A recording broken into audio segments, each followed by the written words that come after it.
Em menos de 100 dias de governo, Wilson Lima inicia reforma administrativa. Mais de 700 casos de dengue já foram registrados no Amazonas nos primeiros 3 meses do ano. Procon autua distribuidoras de combustíveis por prática de preços abusivos. Programa de equilíbrio fiscal. Pacote de ajuda a estados deve ser enviado ao Congresso em 30 dias. Projeto prevê empréstimos com garantia em troca de plano de ajuste. Bolsonaro acusa PT de ligações com as Farc e com movimentos terroristas. Governo deve propor reajuste do mínimo só pela inflação sem ganho real. Rússia diz que militares ficam na Venezuela o tempo necessário. Nova Zelândia lembra vítima do atentado e faz apelo contra racismo. Vasco bate Bangu e encara Flamengo na final da Taça Rio. Cidade vive horas de calmaria sem ocorrência de mortes por violência. É o Jornal da Manhã que está começando.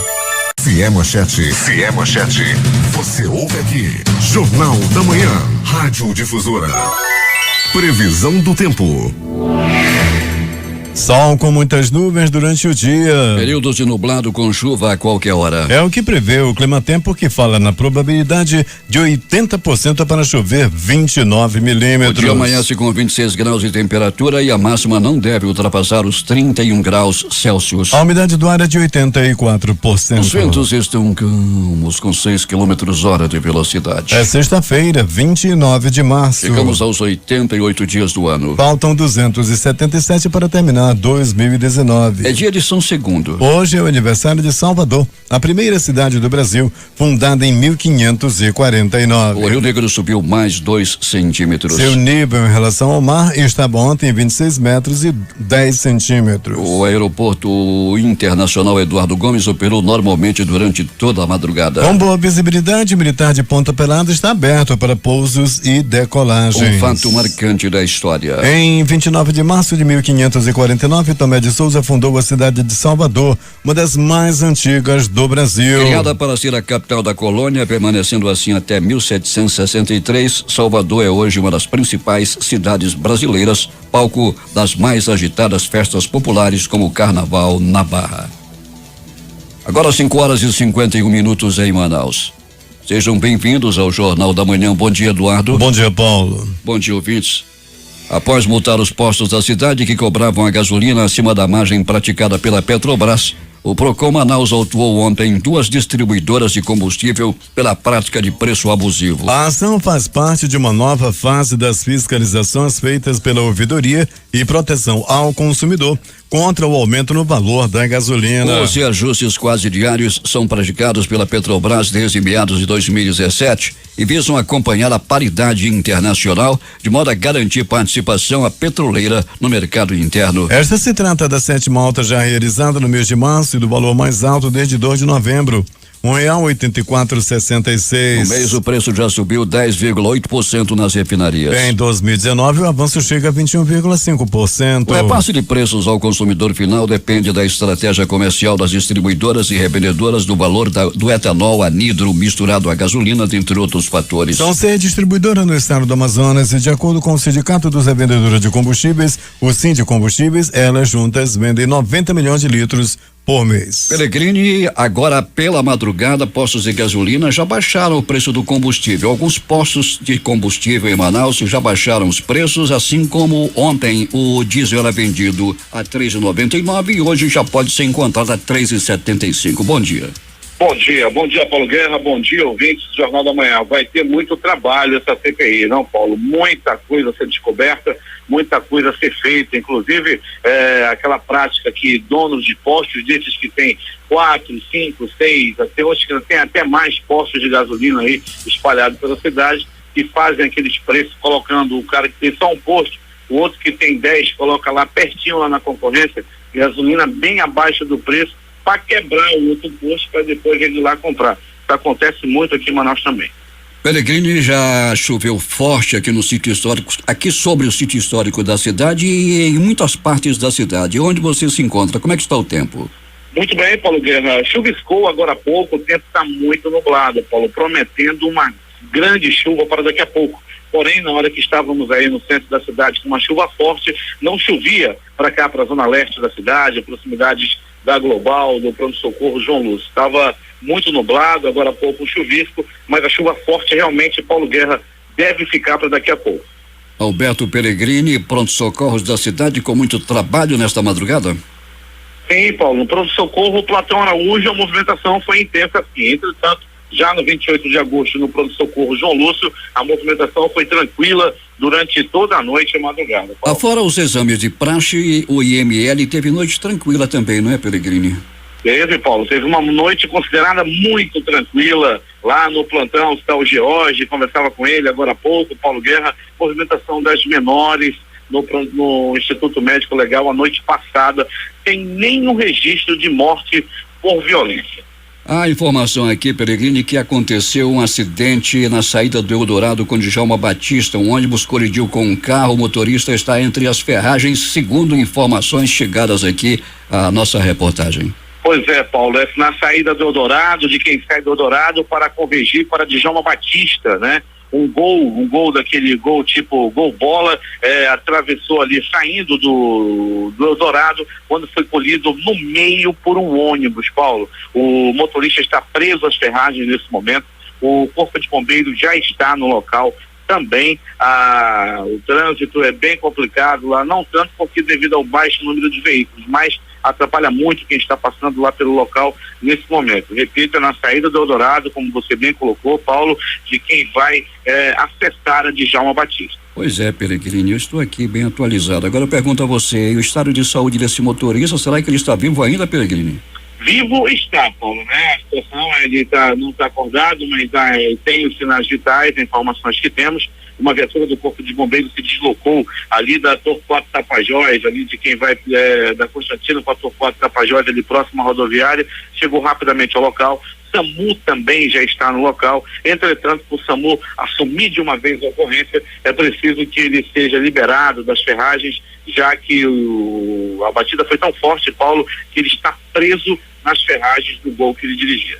Portanto, já um grave acidente acontecendo neste fim de madrugada em Manaus, e daqui a pouco o Peregrini traz detalhes sobre o estado de saúde desse motorista. Peregrini, bom trabalho para você e cuidado com a chuva.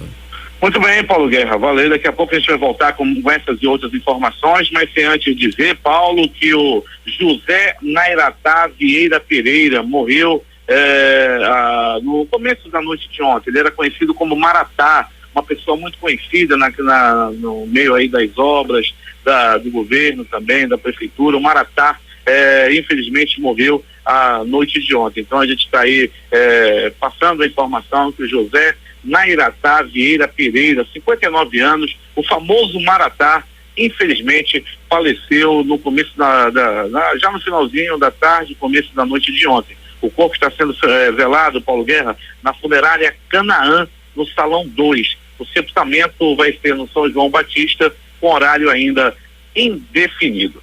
Peregrini, o Ismael Moura, que está aqui nesse instante na operação de rádio, ele falou para mim ainda há pouco que viu um homem desmaiar na frente dele, parece que era spray da Saliência, Peregrini. Pois é, tá demais, Paulo, esse negócio tá se espalhando muito. E vem aí, tá chegando via Colômbia, outra novidade, o chiclete da Saliência. Quando você vê daqui uns tempos aí o pessoal mascar muito chiclete e ficar com a cara vermelha, pode contar que é o chiclete da Saliência que está chegando em Manaus. Só faltava essa agora, né, Alberto? Pois é, Paulo, depois da azulzinha famosa, né, o famoso Viagra, agora o Splay e agora a novidade que é o chiclete da Saliência, Paulo. Tem na cor preta e na cor azul. Dizem que a cor preta causa efeitos terríveis. Que a coisa mais linda. É contigo, Paulo. Até daqui a pouco. É contigo, meu filho. 5:57 em Manaus. Manacapuru, Iranduba, Itacoatiara e Rio Preto da Eba terão mais celeridade no processo de emissão da primeira via da Carteira Nacional de Habilitação, a CNH. O Departamento Estadual de Trânsito do Amazonas, o DETRAN-M, assinou na tarde desta quinta-feira termos de cooperação técnica com o Centro de Formação de Condutor dos 4 municípios. Agora os alunos das autoescolas terão frequência biométrica e contarão ainda com sistemas integrados.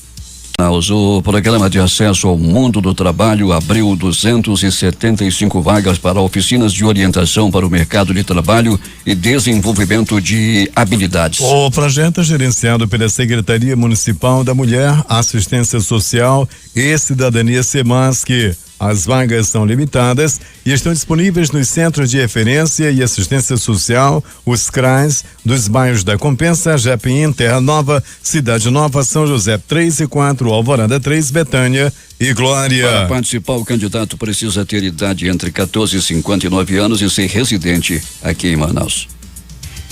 A partir das 8 horas desta sexta-feira, os postos do Cine Manaus, Avenida Constantino Neri, São Geraldo e Shopping Felipe Down, na Avenida Camapuã, bairro de Jorge Teixeira, vão oferecer 77 vagas de emprego. A Secretaria de Estado do Trabalho, CETRAB, também oferece 44 vagas de emprego nesta sexta-feira. Os interessados devem comparecer na sede da CETRAB, localizada na Galeria Mais, na Avenida Djalma Batista, entre o Amazonas Shopping e o Manaus Plaza Shopping. Vamos a Manacapuru, onde está o repórter José Alberto Zegdeg. Muito bem, Paulo Guerra.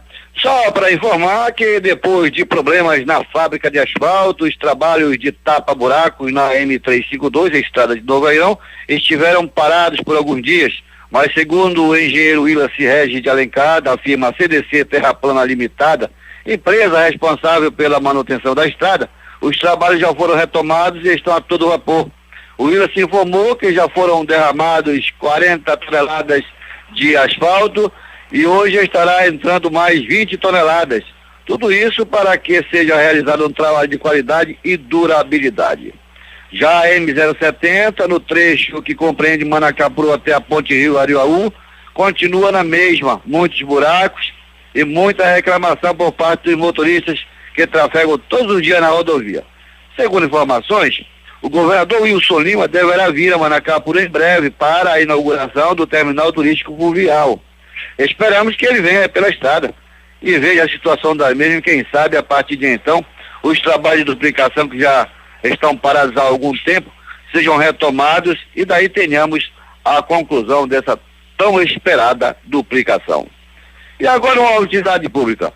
Em contato com a equipe da SEMAS, Secretaria de Assistência Social do município, através do CRES, a Assistência Social do município de Barcelos comunicou que se encontra hospitalizado no Hospital de Barcelos o senhor José Lima da Costa. O senhor José está desacompanhado e o único parente que ele lembra é de um filho de nome Christian e que mora aqui em Manacapuru. Se alguém conhecer o senhor José ou tiver informação de seus familiares, procure a Secretaria de Assistência Social do município, aqui na Avenida Eduardo Ribeiro, no centro, ao lado do INSS. De Manacapuru, Zegdeg para o Jornal da Manhã. 6 horas e 6 minutos em Manaus. De Manacapuru, o Jornal da Manhã vai agora a Urucará, onde vai acontecer a festa da castanha. E quem tem os detalhes é Valdino Castro. Bom dia, Valdino. Bom dia, Paulo Guerra e ouvinte do Jornal da Manhã. O município estará realizando a 18ª Festa da Castanha. O evento ocorrerá neste sábado, 30 de março. Na ocasião, os organizadores estarão colocando à disposição do público local e visitantes as guloseimas derivadas da castanha, como bolos, balas cobertas, salames, trufas, cremes, cocada e outros produtos. Cada ano que passa, o projeto vem se destacando cada vez mais. A programação ocorrerá no distrito do Castanhal, a 7 quilômetros da sede, e conta com o apoio da Prefeitura de Urucará e comunidade em geral. Paulo, além do valor cultural, o evento é lucrativo para a cidade, especialmente como fonte de renda para os moradores daquele distrito. Valdino Castro informou de Urucará para o Jornal da Manhã. 6 horas e 7 minutos em Manaus. No aniversário de 49 anos, o Conjunto 31 de Março, a Prefeitura vai realizar no domingo, a partir das 8 horas, programação esportiva especial para celebrar o aniversário daquele bairro na Praça do Japim, na Avenida General Rodrigo Otávio. Parte das atividades terá início ainda amanhã, sábado, a partir das 8 horas, no Centro Comunitário do Polivalente, na Rua Projetada Japim 1. Com percurso de 3 quilômetros, a corrida e caminhada pela segurança e paz no bairro dará início à programação esportiva e será aberta ao público. Além da Praça do Japim, as atividades estarão sendo realizadas em outros 3 pontos e contarão com torneios, aulão de ritmos e recreação em geral.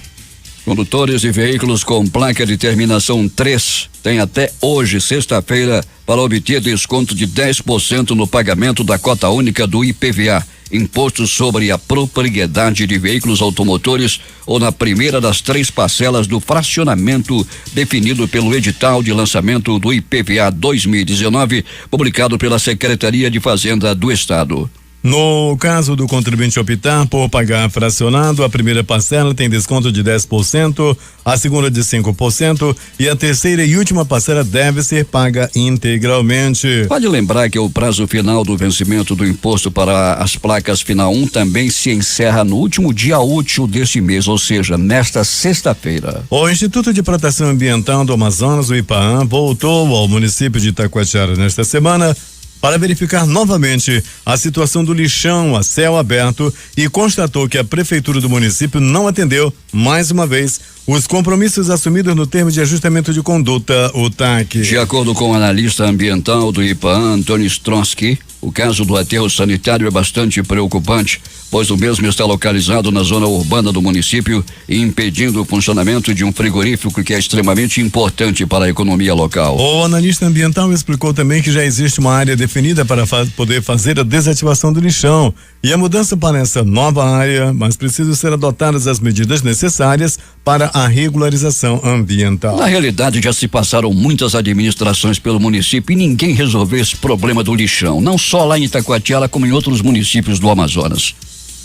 A Central de Medicamentos do Estado realizou o descarte de 24 toneladas de medicamentos fora do prazo de validade. A situação foi constatada em janeiro deste ano após uma vistoria de estoques feita pela Secretaria de Estado de Saúde, responsável pelo abastecimento de medicamentos e produtos hospitalares das unidades da rede estadual. Os medicamentos vencidos desde 2015 foram encontrados em condições inadequadas de armazenamento e deixavam um ambiente propício à infestação de pragas como roedores e insetos, segundo o governo do estado. De acordo com o coordenador da SEMA, Antônio Paiva, estima-se que o valor total dos medicamentos vencidos chegue a 1,8 milhão de reais. A hora em Manaus.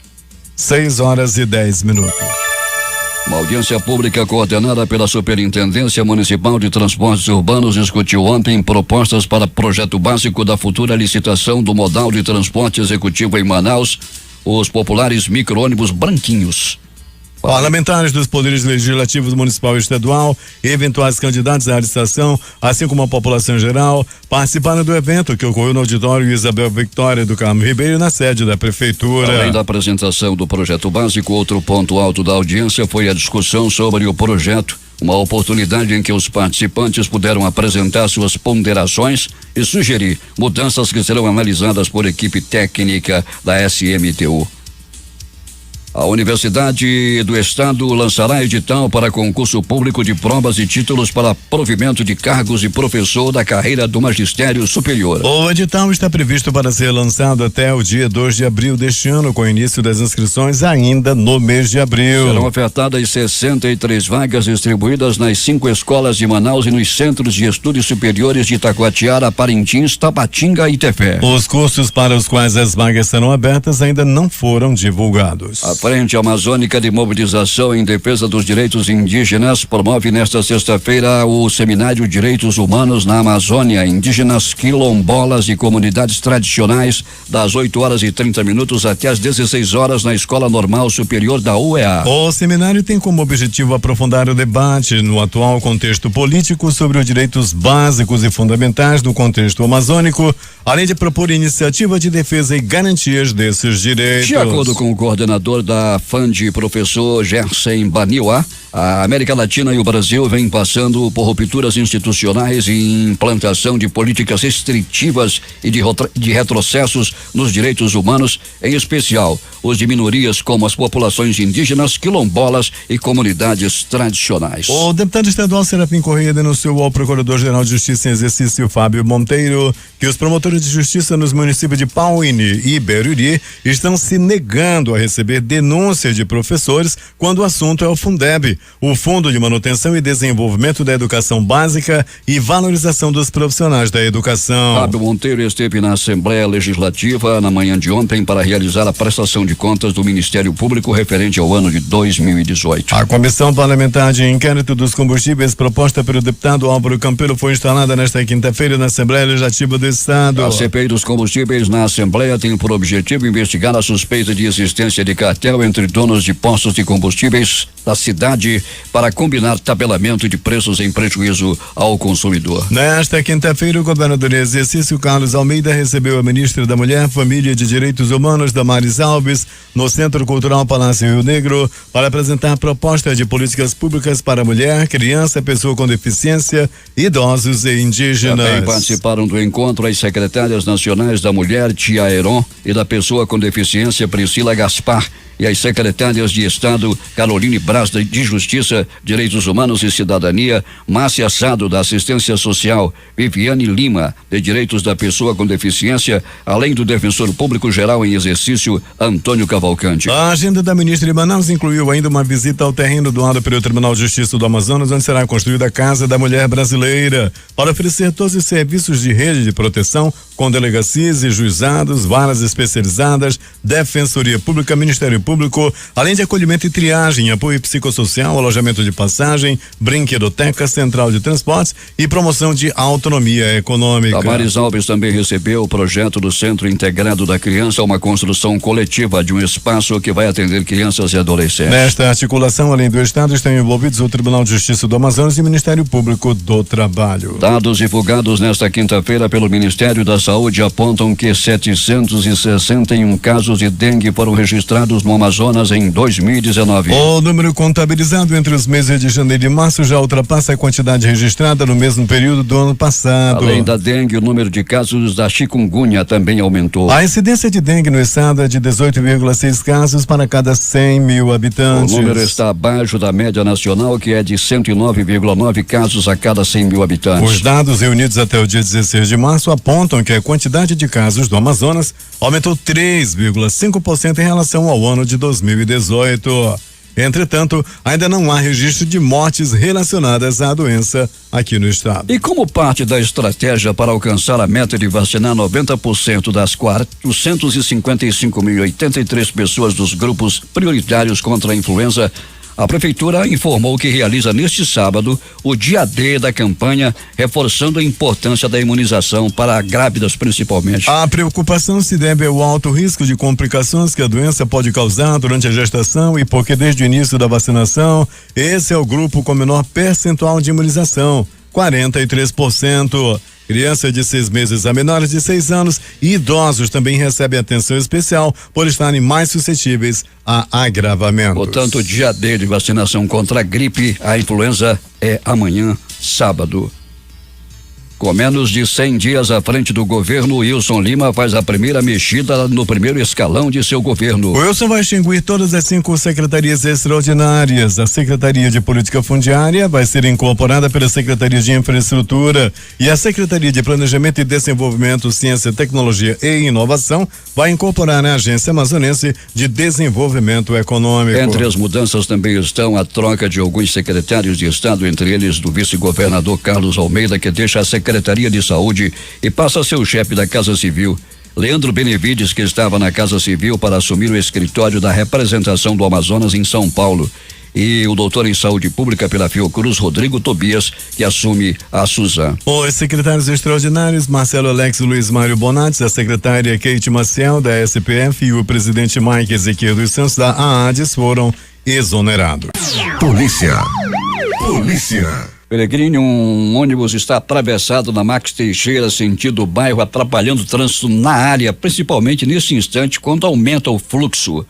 Pois é, Paulo Guerra, esse ônibus deixou a Alameda Cosme Ferreira, deixou o Terminal 5, iniciou viagem para o centro da cidade, mas não foi muito longe, Paulo. Na própria Alameda Cosme Ferreira, esse ônibus já entrou em pane mecânica e, Paulo, infelizmente deixou os passageiros aí à deriva, à espera de um outro coletivo. É muito triste, Paulo, a situação dos ônibus, principalmente da área da Zona Leste, que estão rodando na cidade, ônibus já sem condições, rodando na cidade. E a grande maioria, quando a gente passa aí pelas ruas, é difícil você passar um dia sem ver um ônibus no prego. Pois é, esse está atravessado lá na Max Teixeira. Peregrino, aquele acidente que aconteceu lá na Djalma Batista, saída do Eldorado, já retiraram o motorista? Já, Paulo, o motorista já foi retirado e levado por uma ambulância do SAMU para o pronto-socorro 28 de agosto, que é o que fica mais próximo ao local do acidente. Paulo, trata-se, o motorista não foi identificado ainda, a perícia está no local também nesse momento, um Fiat Uno, a placa do Fiat Uno, Fiat Uno cinza de placa JXP 6898, JXP 6898, que foi colhido por um ônibus. O carro ficou, Paulo Guerra, praticamente destruído. Pellegrini, e o motorista teria sido imprudente do carro ou do ônibus? Pois é, Paulo, no primeiro momento, né, a gente fica olhando a situação, um dos dois avançou o sinal, Paulo, é difícil a gente prever, só as câmeras vão dizer quem avançou o sinal, mas já que se trata de um cruzamento embaixo do semáforo, alguém avançou o sinal. A informação aqui de que movimentação de carros de polícia e ambulâncias próximo à estação rodoviária, Pellegrini. É uma movimentação, Paulo. Tem carro de polícia, carro do Corpo de Bombeiros, do SAMU e Manaus Trans nesse momento. Nós estamos em busca de informações, estamos nos deslocando para o local, inclusive, Paulo, para ver se há alguma ação em relação aos venezuelanos ou algo parecido, né? Mas tem uma movimentação atípica, inclusive de quem está descendo a Recife para acessar a antiga estrada dos franceses, tem lá os cones do Manaus Trans. A movimentação por parte do poder público é grande lá nesse momento, Paulo. Falta a gente averiguar direitinho para trazer a informação correta aqui no Jornal da Manhã. Mas quem estiver dirigindo pelo local, já um pouco de atenção, é SAMU, Corpo de Bombeiros, Manaus Trans e polícia no local. E o Jornal da Manhã continua atualizando a cidade com os acontecimentos.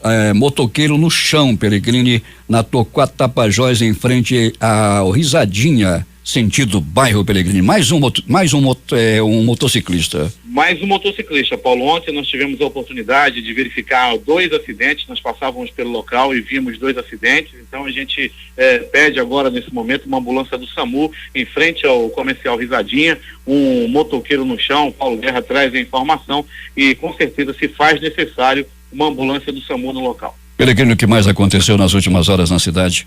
Muito bem, Paulo, vamos começar com as notícias de pronto-socorro. No pronto-socorro 28 de agosto, uma movimentação muito tranquila, né? Agora há pouco já está chegando no pronto-socorro 28 de agosto, mais uma vítima de acidente de trânsito, desse que nós noticiávamos agora há pouco, ocorrido na saída do Eldorado pela Djalma Batista, quando houve uma colisão muito forte entre um ônibus e um Fiat Uno. O motorista do Fiat Uno ficou preso às ferragens, foi necessário a presença do Corpo de Bombeiros, que mais uma vez fez um trabalho de excelência, retirando a vítima que estava presa às ferragens, e logo depois quem assumiu a ocorrência foi o SAMU, que o levou para o pronto-socorro 28 de agosto, onde está passando por cuidados nesse momento.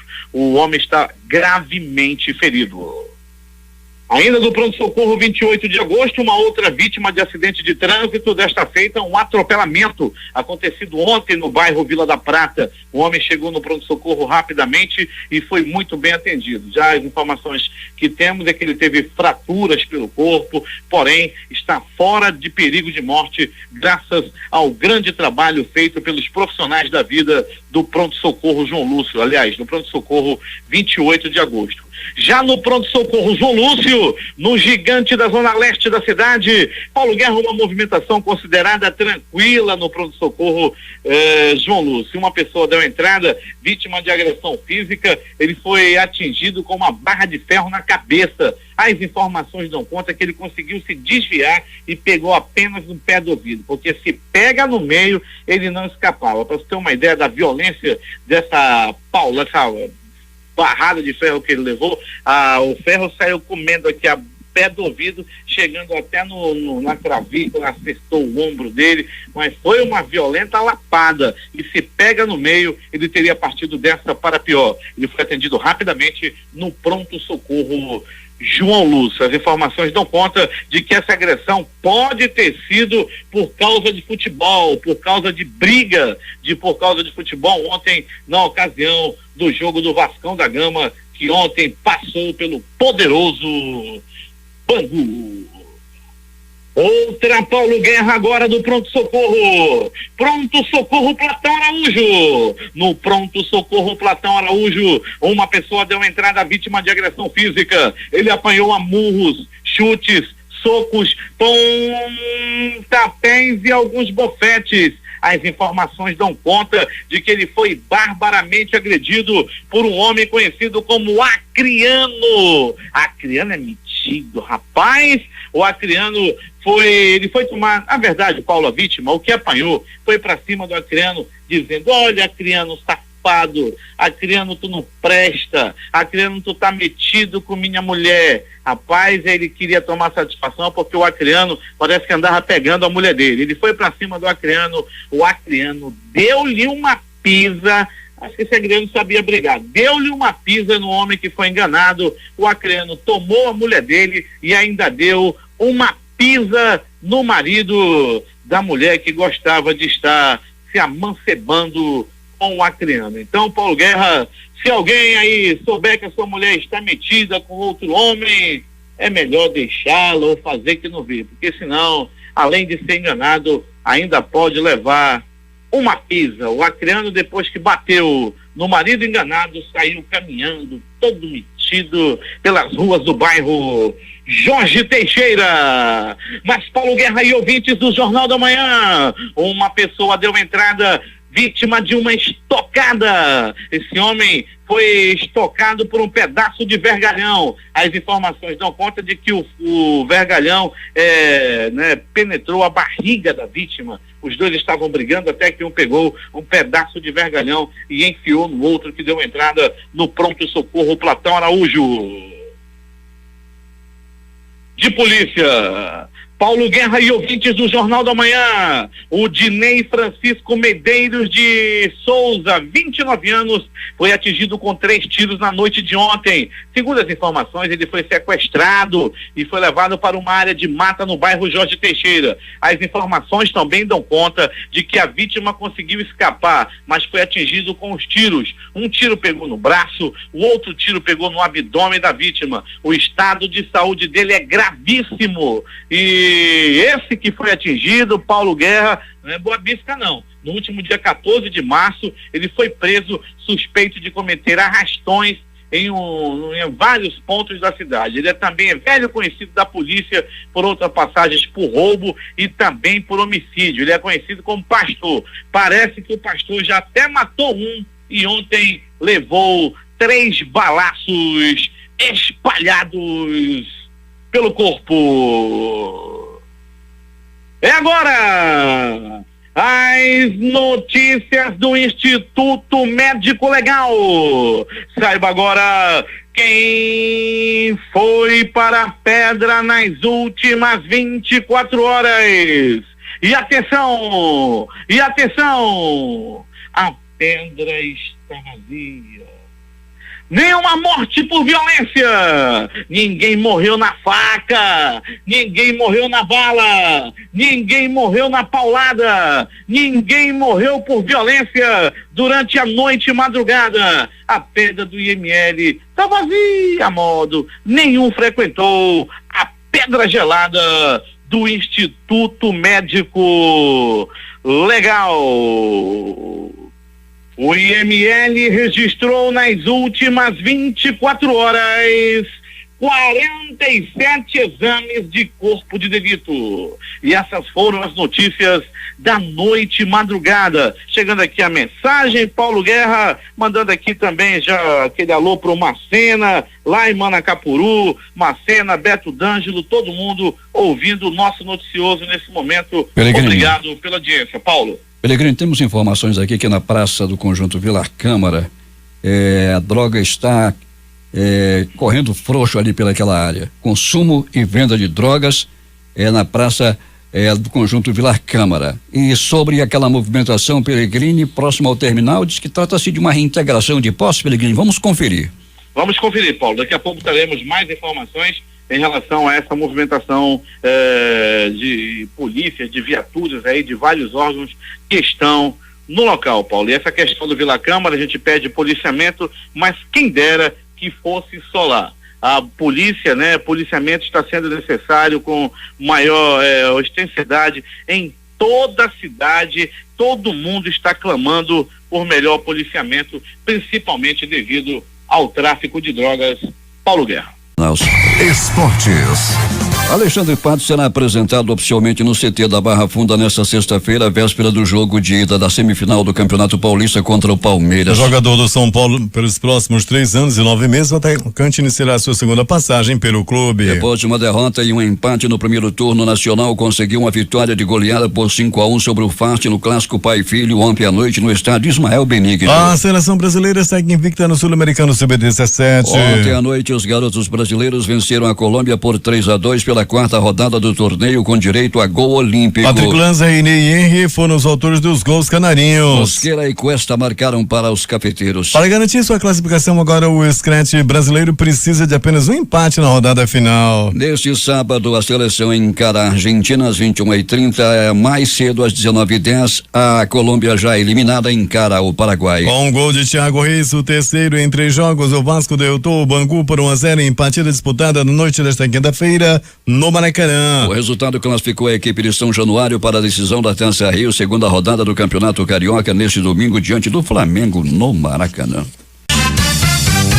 Últimas notícias. O Banco Central divulga nesta manhã o resultado de fevereiro e do primeiro bimestre das contas públicas do governo, estados, municípios e empresas estatais. Já a ANEEL vai divulgar a bandeira tarifária de abril, atualmente é verde, ou seja, sem cobrança de taxa extra na conta de luz. O Instituto Brasileiro de Geografia e Estatística, IBGE, vai divulgar hoje o índice de desemprego, o PNAD contínua de fevereiro. A taxa de desemprego no Brasil aumentou para 12% no trimestre móvel encerrado em janeiro, atingindo 12,7 milhões de pessoas, maior número de desocupados desde agosto do ano passado, após uma sequência de 8 meses seguidos de quedas e 1 de estabilidade. Daqui a 90 dias, o microcrédito, operações com valores pequenos e juros baixos para consumo será restringido, decidiu o Conselho Monetário Nacional. Em troca, o governo aumentou o limite dos empréstimos para microempreendedores e expandiu o público que pode recorrer a esse tipo de operação para investir em pequenos negócios. O limite de cada empréstimo passará de 15 para 21 mil reais. O limite total de operações para microempreendedores dobrará de 40 para 80 mil reais. Nesse caso, o tomador poderá contratar vários empréstimos limitados a 21 mil, desde que a soma não supere 80 mil reais.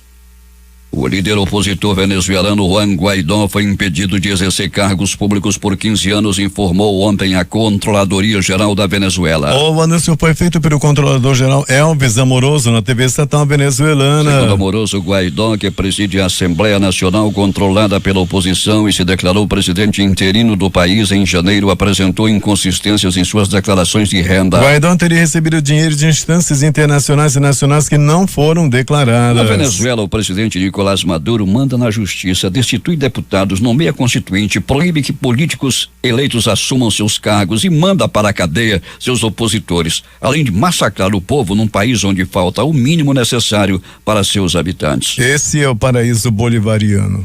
Até 1 bilhão de pessoas, incluindo muitas na América do Norte e na Europa, podem ser expostas a vírus transmitidos por mosquitos como a dengue e a zika até 2080, se as temperaturas continuarem a subir nas taxas atuais, disseram pesquisadores nesta quinta-feira. A expansão de vírus transmitidos por mosquitos pode causar perda de produtividade no trabalho, coisa do tipo. Isso levará a declínio econômico nas áreas em que acontecer, disse Sadie Ryan, autora principal do estudo publicado nesta quinta-feira em revista científica. O vulcão Popocatépetl registrou nesta quinta-feira uma explosão seguida de uma coluna de cinzas que alcançou a altura de 3 quilômetros, além de lançar material incandescente a uma distância de 2 quilômetros, de acordo com informações das autoridades do México. O parlamento britânico vota nesta sexta-feira pela terceira vez o acordo de Theresa May para o Brexit. Caso o documento, que já foi aceito pela União Europeia, seja aprovado, o Reino Unido vai deixar o bloco em 22 de maio. Como esse mesmo acordo já foi rejeitado 2 vezes, a primeira-ministra agora apela para suas últimas cartadas. Além de prometer renunciar ao cargo caso ele seja, enfim, aprovado, ela também concordou em submeter à votação apenas o acordo de retirada em si, sem a declaração política, parte que enfrenta maior resistência. Vamos voltar às ruas da cidade, onde está o repórter Alberto Pellegrini com outras informações. Muito bem, Paulo Guerra, o que nós já noticiávamos ainda no começo do nosso Jornal da Manhã, Paulo, sobre a movimentação que está ocorrendo ali próximo à rodoviária, Paulo, a retirada dos venezuelanos lá no local de maneira pacífica, estão sendo transferidos para abrigos nesse momento. Tem viaturas da Polícia Militar, viatura do Corpo de Bombeiros, viaturas do Manaus Trans também no local, o SAMU também está no local, eles estão sendo retirados nesse momento sem oferecer nenhum tipo de resistência, estão sendo levados para abrigos. Falo daquela situação dos venezuelanos acampados ali ao entorno da rodoviária de Manaus. Paulo Guerra. Está aí a informação que o Jornal da Manhã divulgou ainda há pouco, são os venezuelanos que estão sendo retirados lá do entorno da estação rodoviária de Manaus. Aquele mausoléu. A Nova Zelândia lembrou nesta sexta-feira as vítimas do atentado contra 2 mesquitas de Christchurch, um evento em que a primeira-ministra Jacinda Ardern apelou contra o racismo. Milhares de pessoas se reuniram no parque em frente à mesquita de Al-Noor, onde a maioria das 50 pessoas foram mortas no ataque supremacista ocorrido há 2 semanas. O racismo existe, mas aqui não é bem-vindo, disse Ardern em um discurso transmitido ao vivo para todo o país. A primeira afirmou que a luta contra o extremismo não pode ser apenas responsabilidade do governo, mas está nas mãos de todos os cidadãos, em nossas palavras, nossas ações e nossos atos diários de ternura.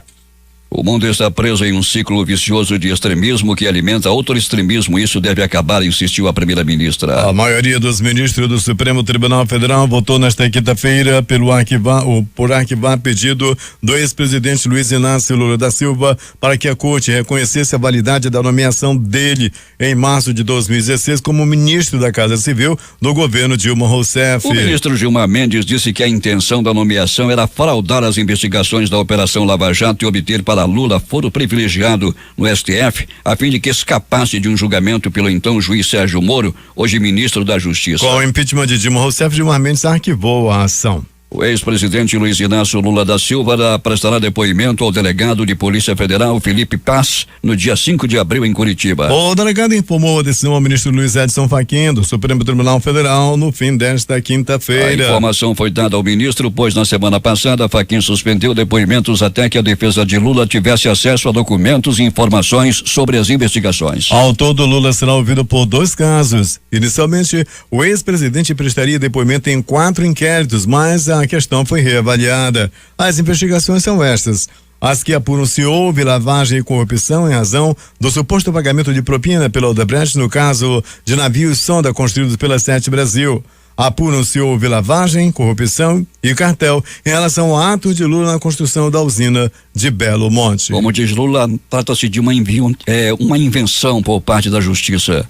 O ministro da Economia, Paulo Guedes, acertou com o ministro da Casa Civil, Onyx Lorenzoni, e com o presidente da Câmara, Rodrigo Maia, que fará encontros semanais com parlamentares para discutir a reforma da Previdência e a agenda econômica pós-reforma. Bem como acertado que já na semana que vem os líderes dos principais partidos formarão um grupo de 10 a 15 parlamentares para Guedes receber no ministério a cada dia. A agenda deve começar por PSL, PSD e PSB. Guedes vai pedir celeridade na reforma e defenderá que o Brasil precisa de R$1 trilhão da Previdência, além de mostrar a agenda planejada pela pasta para após a aprovação da reforma. O governo deve enviar ao Congresso Nacional o projeto de lei de diretrizes orçamentárias sem a previsão de reajuste real do salário mínimo. Pela proposta da equipe econômica, o piso salarial deve ser corrigido apenas pela inflação e o indicador usado será o INPC, o Índice Nacional de Preços ao Consumidor. O texto deve chegar ao Legislativo até 15 de abril. Uma proposta com uma nova fórmula de cálculo do reajuste do salário mínimo pode ser enviada ao Congresso até 31 de dezembro por meio de uma medida provisória. O governo não vai tratar desse assunto antes da aprovação da reforma da Previdência. O governo da Rússia anunciou que manterá militares na Venezuela por tempo indeterminado. A porta-voz do Ministério das Relações Exteriores da Rússia, Maria Zakharova, disse que a manutenção dos oficiais do país está sustentada em acordos bilaterais. A Rússia apoia o governo de Nicolás Maduro. Quanto tempo? Enquanto eles precisarem e enquanto o governo venezuelano precisar deles. Tudo está sendo feito com base em acordos bilaterais, disse. Existem estruturas jurídicas internacionais e bilaterais para isso. No começo desta semana, o Ministério das Relações Exteriores reiterou que o envio de militares russos para a Venezuela segue restrita conformidade com a Constituição do país. O presidente Jair Bolsonaro comentou nesta quinta-feira a confissão das execuções pelo ex-ativista italiano Cesare Battisti. Em transmissão ao vivo pelo Facebook, ele ele disse que agora quer ver a cara da esquerda no país. Ao comentar o caso, Bolsonaro disse que Batista era o ídolo da esquerda no Brasil. Na sequência, o presidente atacou o PT e disse que o partido tem ligações com as Farc desde os anos 90 e com movimentos terroristas. O presidente Jair Bolsonaro anunciou ontem para no máximo em 90 dias o lançamento do cartão caminhoneiro, que vai garantir a compra de combustível pelos motoristas de carga sem a variação oscilante do preço do óleo ou diesel, uma das principais reclamações da categoria. Página virada, diz Bolsonaro sobre crise com Rodrigo Maia. O presidente disse que atrito com o presidente da Câmara foi uma chuva de verão. Nos últimos dias, a relação de Bolsonaro e Maia teve desgaste com declarações ásperas de ambos os lados. O deputado delegado Marcelo Freitas, anunciado como relator da reforma da Previdência, informou que deve apresentar o parecer sobre a proposta no próximo dia 9 de abril. É enviada pelo governo em fevereiro, a reforma está em análise da Comissão de Constituição e Justiça da Câmara, a primeira etapa da tramitação. Cabe à CCJ decidir se a proposta do governo está de acordo com a Constituição. O pacote de ajuda a estados com dificuldades financeiras, que será chamado de Programa de Equilíbrio Fiscal, será enviado ao Congresso Nacional em até 30 dias, disse ontem o secretário do Tesouro Nacional, Mansueto Almeida. Segundo ele, o texto está passando por análises finais na Procuradoria-Geral da Fazenda Nacional, antes de receber o aval do ministro da Economia, Paulo Guedes. O PEP prevê a concessão de empréstimos com garantia da União, nos quais o Tesouro cobre eventuais calotes em torno de 10 bilhões por ano a estados com dificuldades financeiras, mas com baixo endividamento. Em troca, os governos locais terão de entregar um plano de ajuste ao Tesouro Nacional, que prevê o aumento da poupança corrente ano a ano. A princípio, as operações de crédito seriam feitas por bancos privados, mas o Tesouro ainda avalia se o governo federal considerar alguns empréstimos diretos aos estados. Destaques de capa dos principais jornais do país nesta sexta-feira. O Globo do Rio de Janeiro. Jacó Barata Filho e outros 10 são condenados à prisão pelo juiz Marcelo Bretas. A Folha de São Paulo. Ex-presidente Michel Temer se torna réu em caso da mala de R$500 mil.